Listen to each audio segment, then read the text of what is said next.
Diyos nung ipinadala niya ang kanyang anak, at ang anak nung ibinigay ang banal na Espiritu. Iisang stream lang yun ang tatlong persona ng Diyos. Iba-iba ang kanilang trabaho, pero iisa ang kanilang mind, the mind of God. Kaya hindi dapat pinag-aawayan kung sino ang mas mataas, ang Diyos Ama, Diyos Anak, o Diyos ang Espiritu. Iisa na silang Diyos, pero meron silang mga kanya-kanyang trabaho sa iba't ibang panahon.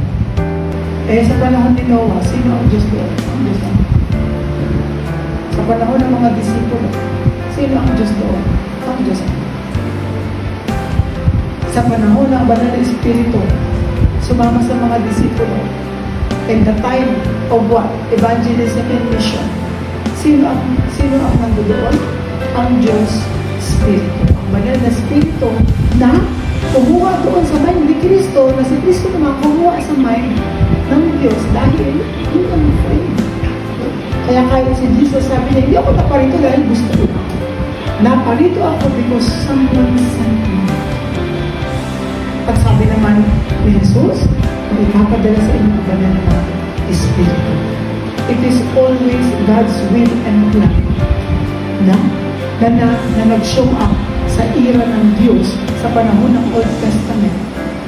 Sa panahon ni Jesucristo, sa boundary ng Old and New Testament, at sa panahon ng New Testament, ang banal na Espiritu. So what is the promise of God na makikita natin sa buhay ni Noah? Hindi niya na liliturin pa ang daigdig sa pamamagitan ng baha. Sabi diyan, ipapadala ko ang bahang hari. Na every time na makikita ninyo, nandoon ang aking